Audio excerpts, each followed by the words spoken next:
Y bueno, quería compartir, luego tendremos esta cena y otras cosas, pero quería pasar a la predicación en esta mañana, en este momento. Estamos en una serie que se llama Avivamiento y estamos viendo pues cuáles serían las claves. Y hay chicos que tienen escuela dominical, pues pueden ir pasando. El tema es que a lo largo de la historia pues ha habido diferentes avivamientos. Entendemos que avivamientos es una manifestación de la presencia de Dios y de su reino de una forma espectacular en cada uno de los corazones y en muchos corazones. Es un avivamiento tanto interior como visible y exterior. Y la semana pasada estábamos hablando de esperanza en la promesa. Hablábamos del profeta Amós y cómo visualizaba esa llegada de Jesús, visualizaba esa llegada de la iglesia, visualizaba esa segunda venida de Jesús, es decir, momentos importantes donde el influjo de ese avivamiento pues comienza a suceder. Y hoy quería compartir sobre el segundo punto. Tendremos varios puntos al particular. El segundo sería avivando las brasas. Y bueno, no sé si te ha gustado cuando eras pequeño o pequeña jugar con estas fichas de dominó que colocas de una forma estratégica, de tal manera que picas la primera y todas van haciendo un recorrido muy bonito y doblándose en circuitos. De hecho, hay grandes especialistas y concursos mundiales al particular. Y habla de alguna manera de una causa y de un efecto. Si nosotros vemos una chimenea o has hecho alguna barbacoa, pues verás que puedes encender un fuego y puede ser pues, maravilloso, cálido, poder hacerte la comida según cómo, si es barbacoa.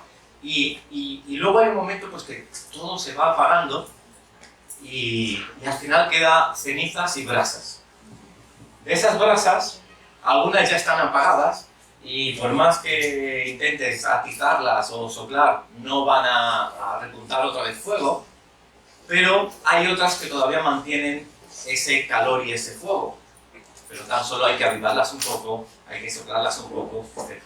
Si no se hace esto, si no se sopla, pues todas las brasas parecen iguales, parecen pura ceniza. Y hay una esperanza. Isaías capítulo 42, versículo 3, dice, refiriéndose al Mesías, a Jesús, Isaías 42, versículo 3, dice, no quebrará la caña cascada, ni apagará el pábilo que humeare. Es decir, Él se encargará, si tiene una chimenea como la humanidad, donde hay cenizas y donde hay brasas que han recibido del Espíritu como tú y como yo, y si no estás invitado a recibir del Espíritu, invitando a Jesús a tu corazón, reconociendo que Jesús murió por ti, entonces vas a ser una brasa y Dios promete que no apagará ese pábilo. Y la historia pues es muy rica en ilustraciones y tenemos un gran líder de un avivamiento importantísimo. Entre 1792 y 1875 discurrió su vida y Finney, del cual me estoy refiriendo, él provocó un avivamiento y ha escrito libros sobre avivamiento. Yo incluso pues este verano he aprovechado para documentarme incluso de una forma especial para esta serie.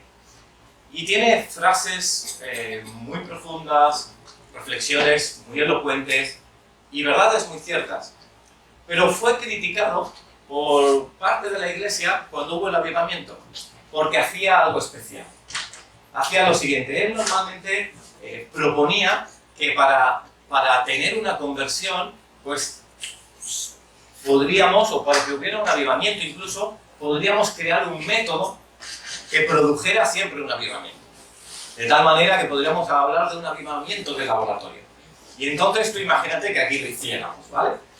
No doblamos reuniones, empiezan a entrar personas, somos 90, somos 100, somos 120, cerramos las puertas, nos quedamos aquí una semana, comida, bebida, y aquí continuamente desde el púlpito se comienza a predicar, eres un hombre pecador, eres una mujer que necesitas perdón, recibe a Jesucristo, toma la decisión, día y noche, día y noche, día y noche, durante semanas. Y así habían retiros que se hacían en diferentes puntos donde tenían hacinadas a las personas durante semanas, marcándoles pues, un mensaje de salvación. Al final, si uno pues, se quebrantaba o comenzaba a dar pasos de decisión, pasaba lo que se llamaba el banco de la ansiedad. Y entonces pasaba un segundo, que me imagino el banquillo ese como ayer en las Olimpiadas, el que superaba la prueba se sentaba en el banquillo y los otros al suelo, ¿no? Como no pasaba la fase. Pues algo así, sentado en el banco de la ansiedad y todavía ahí, pues predicándole, instándole para que creyera en Jesús, y muchos pues acababan creyendo en Jesús, pero se cuestionaba si era mucha presión social, si eran conversiones reales o no, pero ciertamente no queremos merecer porque hubo un avivamiento muy importante que transformó pues, el país, en Estados Unidos y tantos otros países. Pero sí que nos hace cuestionar si existe un método para crear un avivamiento. Digamos, oye, ¿qué? ¿Os parece que hagamos un avivamiento? Venga, empezamos en enero, ¿iría bien? Venga, vamos a empezar ahora a trabajar. Bueno, pues es discutible. Es discutible porque la experiencia lo ha dicho. Muchas iglesias y grupos han intentado repetir este modelo y no ha funcionado. Es decir, el avivamiento es una obra soberana del Espíritu Santo. Dios hace cuando quiere, como quiere, donde quiere, a través de quien quiere. El avivamiento es Él. De esas brasas, de esa chimenea, es quien sopla. Y si no sopla, no sopla. No hay avivamiento en esas brasas. No podemos hacer nada para provocarlo, para forzarlo. Y fíjate, si miramos la historia, comienzos de avivamiento diferentes, dispares, diversos. Mira, hay personas que podrían decir, el tipo de reuniones puede marcar que haya un avivamiento. En Irlanda del Norte, 3 personas orando durante mucho tiempo hasta que al final hubo un avivamiento. 3 personas orando. ¿Es la clave 3 personas orando? No, porque en Nueva York hace 100 años era tan solo por la decisión de un solo hombre orando por un avivamiento, una famosa reunión de oración de mediodía que le llaman. El hombre al mediodía se ponía. De Jonathan Edwards se dice que él mismo, en el gran avivamiento que tuvo en Inglaterra y en otros países, él mismo dice que en Northampton, que fue la ciudad donde fue el inicio de ese avivamiento, fue a través ¿de qué? ¿De qué?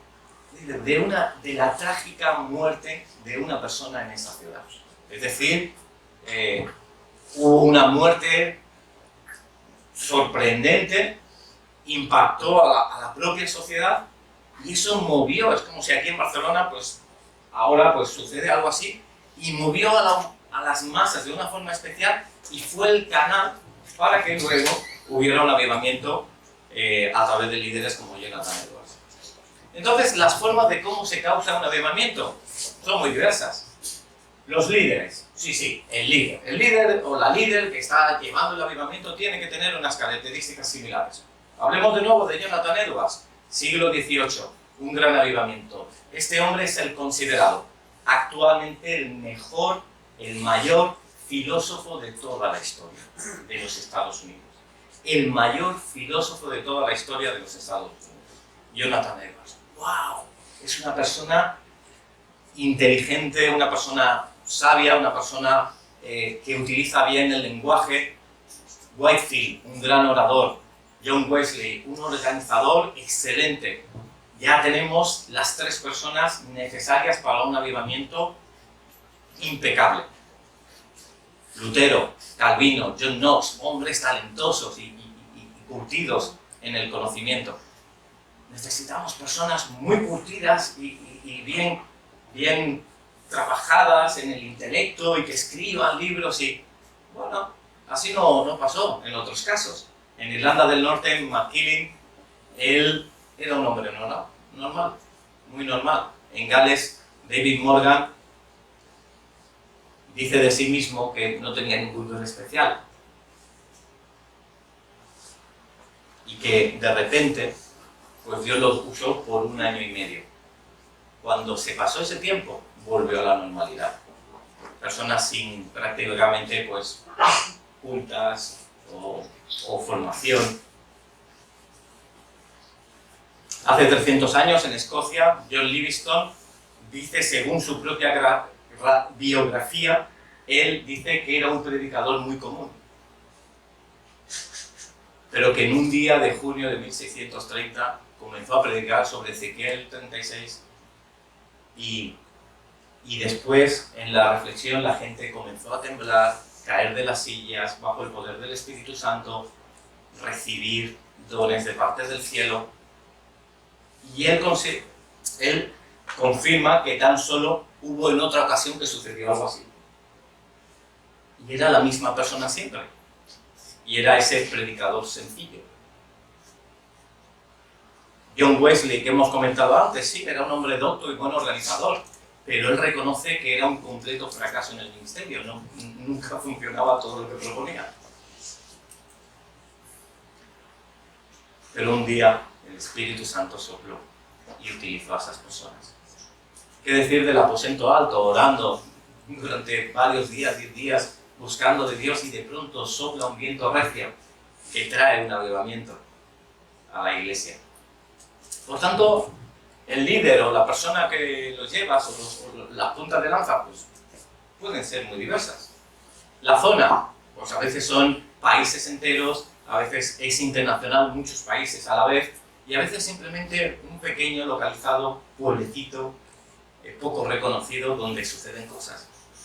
Los fenómenos a veces son muy sonoros y grandes espectáculos y avivamiento. Y recuerdo que en Colombia, yo esto no lo he vivido, pero sí fui a Colombia y en la iglesia de Avivamiento precisamente se llama, de Rodríguez, digamos que hay como, bueno, son como reuniones de 3.000 o 4.000 personas y a mí, bueno, yo fui a visitarla y un viernes por la tarde y bueno, un buen ambiente, y me comentaban que tiempo atrás pues la cola de personas que estaban esperando para entrar, o incluso los autobuses cuando pasaban de la presencia de Dios, la gente caía al suelo.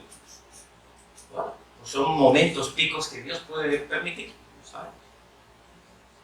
Por tanto, los fenómenos pueden ser muy dispares también. A veces silencioso, unas conversiones múltiples, pero casi no se oye nada. Un silbo apacible. Sin duda que los seres humanos podemos producir campañas, reuniones, organizaciones, pero nunca producir un avivamiento.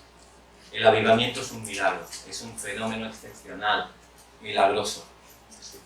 ¿Acaso puedes explicar un milagro? Bueno, hay cosas especiales que no se pueden explicar, ¿no? Pues de la misma manera, ¿cómo es tu conversión? Te lo explico en palabras, pero es mucho más profundo. Algo así. Y entonces, ¿qué podemos hacer si hablamos de un avivamiento? Y la semana pasada hablábamos de la importancia de que hubiera un avivamiento, de cómo Dios nos llama a que esas brasas toquen el resto de la leña y que produzca fuego. Dios nos llama a eso. ¿Qué podemos hacer? ¿Simplemente esperar? Sí que hay un denominador común en todos ellos, que es que en todos y cada uno de ellos ha habido un espíritu, en alguna manera, de una forma u otra, un espíritu de oración. Una vida de oración, un deseo y un clamor delante de Dios para que las cosas cambien. Un arrepentimiento genuino delante de Dios, buscando la santidad, buscando el ser más como Jesús, y eso se contagia y atrae a toda una ciudad. Y hay un gran líder en la historia que encontramos en la Biblia que va a traer de alguna manera un avivamiento, que va a ser Nehemías. Y Nehemías capítulo 1 va a explicar cómo él, bien acomodado en una ciudad, en la ciudad de Susa, es decir, la capital del imperio persa, hablamos aproximadamente del 446 a.C., en lo que ahora sería Irán, el país de Irán, en esa delimitación, pues encontraríamos que en un mes de diciembre de ese año el rey Artajerjes tenía un copero, ¿Y ese copero del rey era judío? El copero tenía unas funciones muy interesantes, porque el copero no solo era el que probaba el vino para ver si estaba envenenado y morir en vez de su señor, sino que también era el que seleccionaba el vino y también es el que tenía que estar continuamente al lado del rey, porque en cualquier momento pues igual se le apetecía al rey tomar vino. Por tanto, se convertía en un hombre que daba compañía al rey continuamente. Y incluso de una forma informal le podía aconsejar. Hay algunos teólogos que dicen que Artajerjes era el marido de la reina Esther y por tanto pues estaríamos hablando de esa misma corte. Si uno dice, bueno, pero es que no me cuadra el nombre del rey del libro de Esther con el nombre de Artajerjes, esto es porque Asuero y Artajerjes, porque Artajerjes simplemente significa el rey grande, el gran rey, entonces puede tener cualquier otro nombre. Entonces es por eso que incluso cuando se dice Nehemías que se presenta delante de la presencia del rey, dice espera que la reina esté, ¿por qué? Parece un juego de palabras, espera que la reina esté. Y entonces, porque va a entender lo mismo que sea como fuere, era un hombre de relevancia en aquel lugar, pero estaba totalmente alejado de una realidad de sus propios hermanos. Sus propios hermanos, israelitas, Jerusalén, es donde estaban viviendo, una ciudad sin murallas, una ciudad donde antes habían venido y habían construido un templo, estaba todo prácticamente abandonado.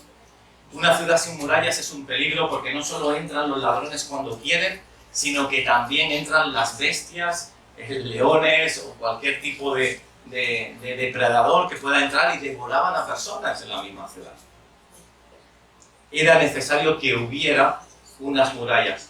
Y entonces Nehemías comienza el texto diciendo, palabras de Nehemías, hijo de Acarías, aconteció en el mes de Quisleo, en el año 20, estando yo en Susa, capital del reino. Escribe de su propia mano. Y ya hemos dicho que esto corresponde a diciembre aproximadamente del año 446 a.C. Y viene noticias de fuera. Y dice que vino Hanani, uno de mis hermanos con algunos varones de Judá, y les pregunté por los judíos que habían escapado, que habían quedado de la cautividad y de Jerusalén. Viene de Jerusalén, le pregunta cómo están mis hermanos, cómo está la ciudad, y resulta que le da información. Dice, me dijeron que el remanente, es decir, esas brasas, que los judíos que están allá, dice, los que quedaron de la cautividad allí en la provincia, están en gran mal y afrenta. El muro de Jerusalén derribado, sus puertas quemadas a fuego, la ciudad destruida, sus hermanos totalmente desamparados. Ahí entra Nehemías que dice, cuando yo oí estas palabras, me senté y lloré. Hice duelo por algunos días y ayuné y oré delante de los cielos. Yo no sé cómo se conmueve tu corazón cuando ves las noticias y las cosas que están sucediendo en el área metropolitana de Barcelona, sin ir más lejos, o cuando ves las noticias de carácter nacional o internacional. Yo no sé si eres una persona que ya te has insensibilizado a este tipo de noticias y ves que, bueno, el mundo es así y cada uno hacemos nuestra vida, o realmente Dios mueve en ti, mueve en nosotros el sentarnos, el llorar, el ayunar, el orar, porque no soportamos que estas personas se estén doliendo de un mal que solo Dios podría transformar.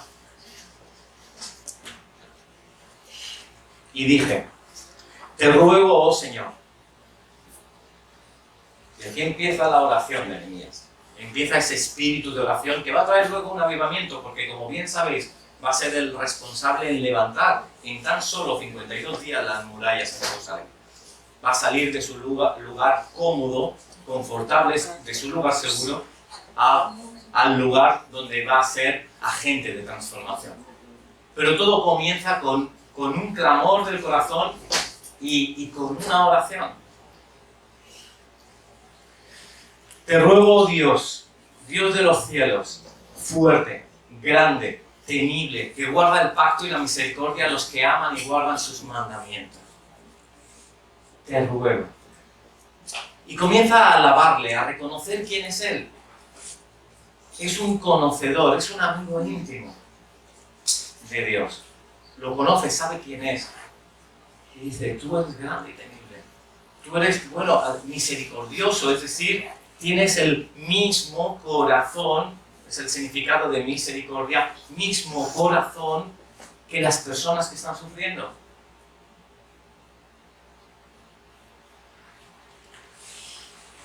Esté ahora atento tu oído y abiertos tus ojos para oír la oración de tu siervo. ¿Qué hago ahora delante de ti día y noche por los hijos de Israel, tus siervos? Y confieso los pecados de los hijos de Israel que hemos cometido contra ti. Sí, yo y la casa de mi padre hemos pecado.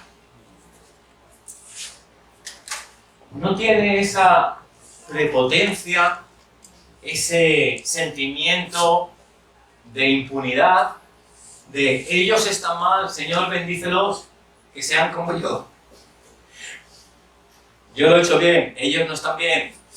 Señor, transfórmalos, ayúdales. Sino que Él se da cuenta que está dentro de esa vorágine diciendo, perdóname a mí, perdona por mis pecados. Y fíjate en la ilustración que dábamos al principio. Si la brasa está aparentemente apagada, no quema lo que está al lado y por tanto da la impresión de que todo está muerto.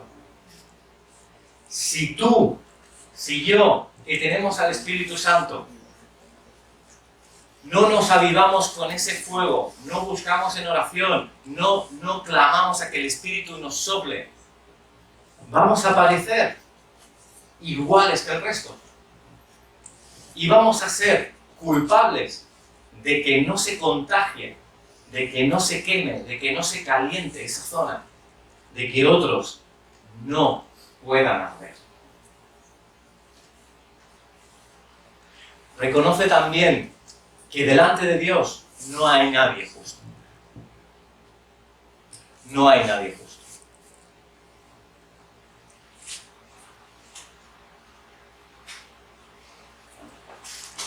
Delante de Dios no hay nadie justo. En Isaías dice que nuestras mejores obras, piensa por un momento cuál es tu mejor obra, la cual tú estás orgulloso o orgullosa de lo que has hecho. Pues es decir, uy, esa carrera me costó mucho, esas oposiciones fueron muy duras. El tener hijos me ha dado una satisfacción, estoy tan orgulloso. Formar y construir esta familia. Económicamente, pues tener mi estabilidad. He crecido en mi trabajo. Soy reconocido socialmente. Tengo muchos amigos, la gente me llama. Además, soy un buen dinamizador. Soy un tipo simpático. Soy una chica que realmente tiene carga por otras necesidades. Estoy sirviendo siempre que hay necesidad, en cualquier ámbito. Dice la palabra de Dios que cualquier obra nuestra, puedes añadir esa y puedo añadir yo las que piense de mí. Dice, son como un trapo de inmundicia delante de Dios. ¿Qué significa esto en el original? Significa que es como un trapo, viene una imagen desagradable, ¿vale? Es como un trapo que va a recoger del suelo un vómito. Y lo que recoge del suelo ese vómito y lo presenta delante de Dios, esos son nuestros trapos de inmundicia. Dice la Biblia que tu mejor obra, que mi mejor obra es un trapo lleno de vómito que intentamos presentar delante de Dios.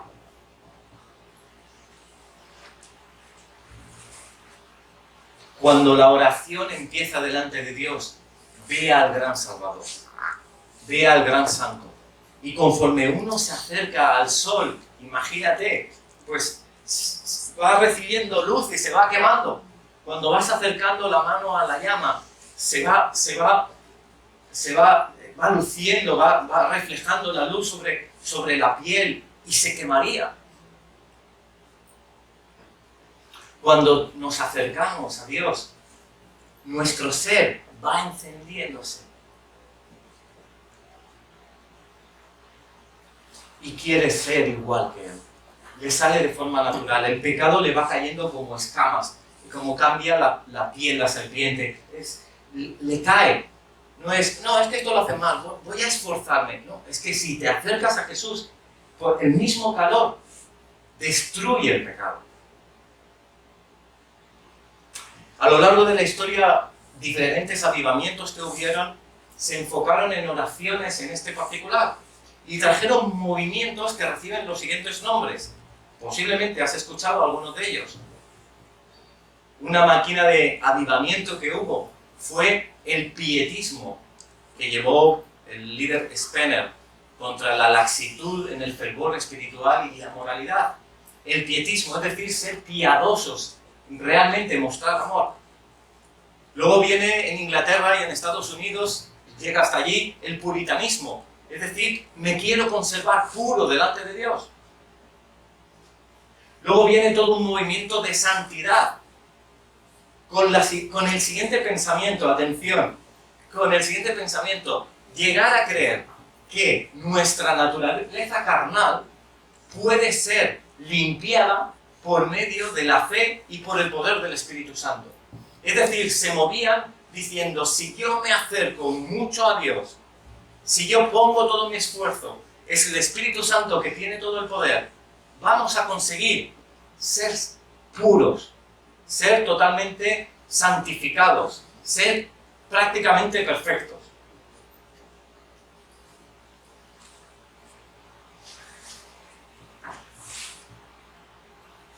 En nuestra época, yo advierto casi otro movimiento. En vez del movimiento del pietismo o del puritanismo, casi el movimiento del pecanismo. Ay, Señor, yo tengo pecado, tú ya me conoces, lo siento. Tú me perdonas porque eres bueno, pero soy así, ya me conoces. Lo intento, sí, lo seguiré intentando. Ayúdame a que lo intente y ir cambiando. Pero soy así. La palabra, Jesús mismo dice, velad y orad para que no entréis en tentación. El espíritu está dispuesto, pero la carne es débil. Nunca hubo en la palabra una transmisión de que la carne tenía que ganar sobre el espíritu. Pero le hemos dado tanta concesión a la carne que nos justificamos. El otro día cuando hablábamos de la predicación, recuerdo, hablábamos de cuando entendemos cuál es la palabra de verdad que Dios nos transmite, que tiene que ir en consonancia con la Biblia, con lo que sentimos del Espíritu y con las autoridades espirituales y las personas que nos rodean, que son influyentes en el Espíritu. Con los pastores, ¿qué nos están diciendo? Y si todo va en armonía, 3 semáforos verdes, vamos. Pero hoy en día parece que uno de ellos, es que Dios me lo ha dicho, sí, pero es que la palabra, pero es que Dios me lo ha dicho tan claro, sí, pero ¿qué te dice tu pastor? ¿O qué te dice? Bueno, pero es que Dios me dice. Y ¿sabéis? A veces, como los pastores, nos sentimos como ese policía al cual se le pide un salvoconducto, ¿no? Ayer fui allí a aparcar a la Olimpiada, ¿no? Aquí a Montjuic y la verdad es que el aparcamiento estaba muy difícil y había una rotonda ahí en medio y había algún coche montado y vi un hueco y digo, esta es la mía, voy a aparcar. Pero había un policía cerca y mi intención era ir al policía y decir, perdón, ¿puedo dejar aquí el coche? Porque si él dice que lo deje y luego pasa una grúa, el policía me lo dijo. Y parece que cuando estamos en la iglesia y vienen personas y dicen, es que siento esto. Sí, es que me gusta que esta persona, pero es yugo desigual. No, es que el tener pues, no sé, sé, tantas cosas que hay, el no pagar los impuestos, tantas cosas que hay. Bueno, ¿qué piensa, pastor? Y si dices lo que la persona quiere escuchar, ¡ay, mi pastor, qué maravillosos son, de verdad, me siento tan bien! Esa paz tienen tanto amor. Pero si dices, la palabra creo que es clara, no lo dice, creo que es error. ¿Estás diciendo que estoy en pecado? ¿Que no soy ejemplo a otras personas? Yo estoy diciendo que si sigues el consejo de Dios, te va a ir mejor. No sé si esta es mi iglesia. No sé si esta es mi iglesia. Creo que Dios me llama a otro lugar. No sé, creo que el Espíritu, porque me siento que quizá no voy a hablar con el testimonio. Debo marchar. ¿A dónde? A un pastor que te diga a todo que sí. Entonces, toma el micro y sé el pastor y te seguimos. Ya está. Es que esto es lo que vivimos en las iglesias, y por eso a veces hay tanto movimiento entre ahora en ese, ahora no me convence, ahora voy allá, ahora. Y muchas veces es porque no queremos ser confrontados. ¿Cuántas veces has escuchado una predicación sobre el pecado dura? La gente sale incomodada. Y si tienes 2 o 3, dice, oye, esta iglesia es muy legalista. Pero también está en la palabra de Dios. Dios es un Dios misericordioso, pero Dios es un Dios de ira. Y estoy seguro que si eres una persona de Dios y has caminado con Dios algún tiempo, sean meses, semanas o años, habrás visto que el que no ha seguido el consejo de Dios, la paga del pecado le ha sido muerte.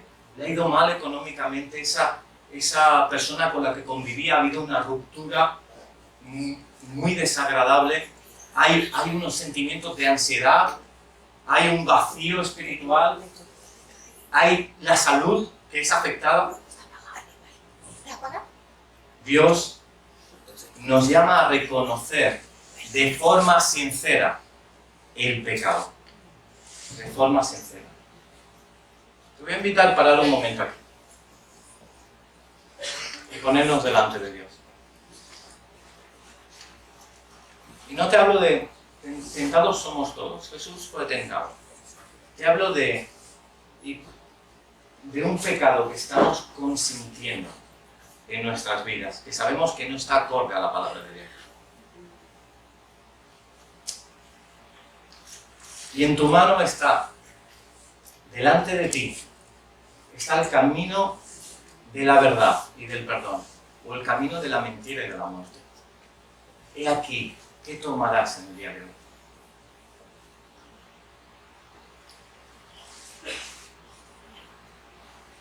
Podemos ponernos delante de Dios un momento.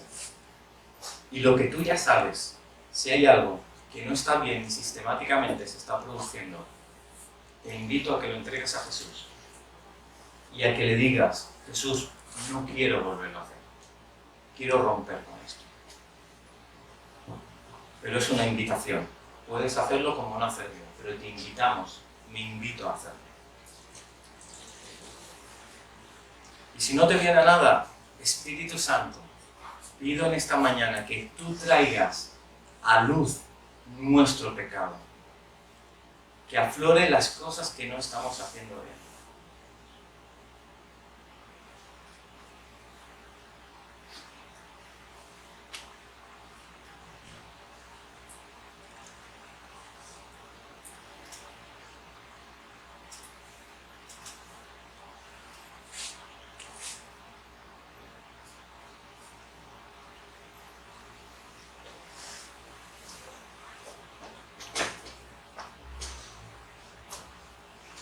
Te entregamos, Señor, tanto pecado que obstaculiza nuestro crecimiento espiritual y el crecimiento del reino de Dios en nuestra ciudad. Examíname, oh Dios, y conoce mi corazón. Prueba y conoce mis pensamientos y ve si hay en mi camino de perversidad y guíame en el camino eterno.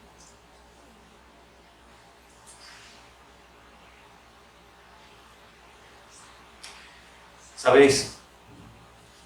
No hay nada peor que una brasa encendida que parezca una brasa apagada. No hay nada peor. No hay nada peor. Finney, que hemos hablado antes, llegó a decir que la realidad es que los cristianos somos mucho más culpables por no tener un avivamiento que los pecadores por no convertirse. La realidad es que los cristianos somos muchos más culpables por no tener un avivamiento que los pecadores por no convertirse.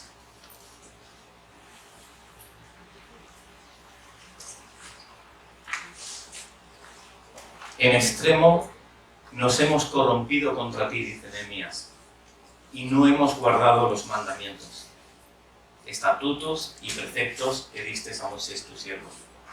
Acuérdate ahora de la palabra que diste a Moisés tu siervo, diciendo: si vosotros pecareis, yo os dispersaré por los pueblos.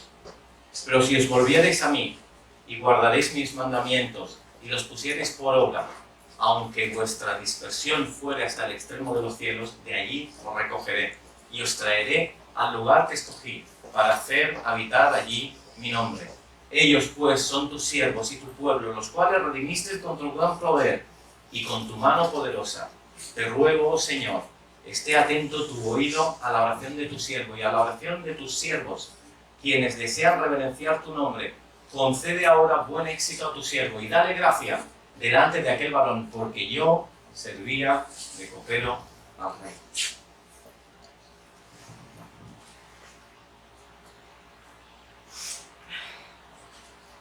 Tan solo dos objetivos en esta mañana te quiero transmitir. Uno, el reconocimiento de mi debilidad y por tanto un arrepentimiento continuo y genuino delante de Dios. Te voy a llevar a materializarlo. Si estás viviendo en pecado en alguna medida y no quieres cambiar, si estamos viviendo en alguna medida en pecado y no queremos cambiar, luego habrá la Santa Cena. Te voy a invitar a que te pongas en orden delante de Dios y digas: Señor, quiero cambiar, y tomes. Pero si no, que te guardes de no hacerlo. Porque a Dios no lo podemos engañar.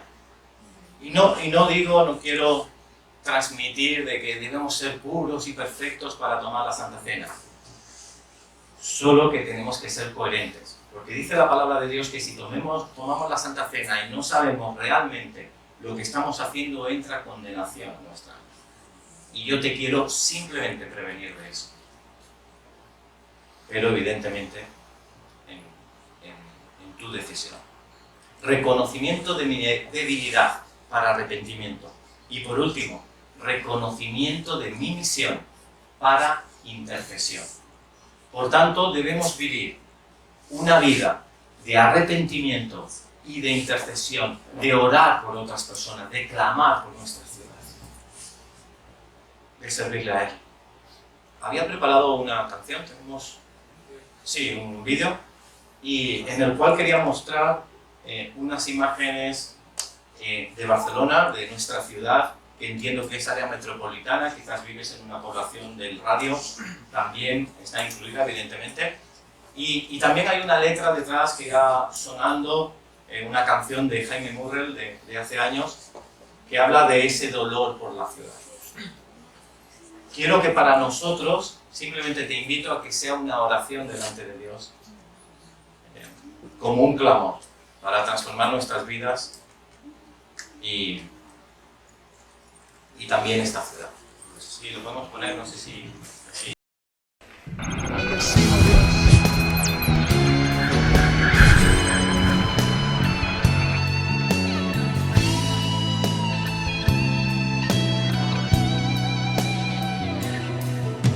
Ayúdame a mirar con tus ojos. Yo quiero sentir con tu corazón. No quiero vivir más siendo insensible. Tanta necesidad con Jesucristo.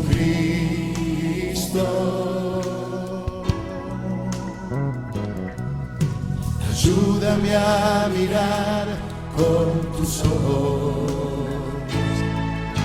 Yo quiero sentir con tu corazón. No quiero vivir más siendo insensible. Tanta necesidad, oh Jesucristo.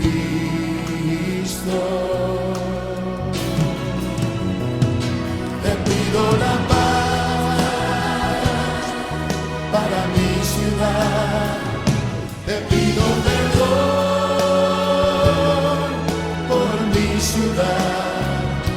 Ahora me humillo y busco tu rostro. ¿A quién iré, Señor, sino a ti? Te pido la paz para mi ciudad. Te pido perdón por mi ciudad. Ahora me humillo y busco tu rostro. ¿A quién iré, Señor, sino a ti?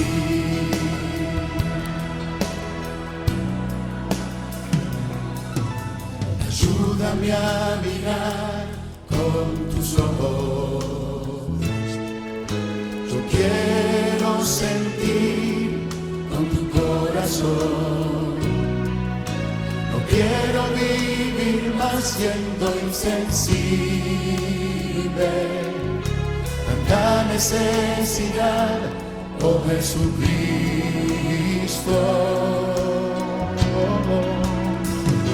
Te pido la paz para mi ciudad. Te pido perdón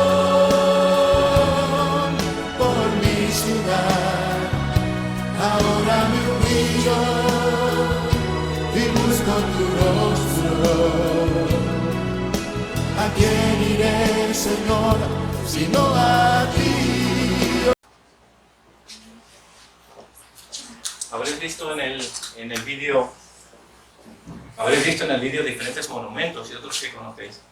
¿Cuál creéis que es el monumento más relevante en Barcelona, en su área metropolitana? El Camp Nou, dicen por ahí. La Sagrada Familia. Sagrada Familia, Arco de Triunfo. Estamos de acuerdo. El monumento más importante de Barcelona es la Sagrada Familia. La Sagrada Familia. Somos nosotros, la Iglesia, la familia, que es sagrada, que tiene esa comunión con Dios y quiere traer sanidad a esa tierra. Si mi pueblo se humillare y se postrare delante de ti, yo sanaré esta tierra. Dios dice eso en el momento que se llena el templo de Salomón con la presencia de Dios. Si tu pueblo se humillare, Dios sanará esta tierra. Quizás 2 o 3 oraciones sería bueno que pusiéramos como Sagrada Familia delante de Dios ese clamor.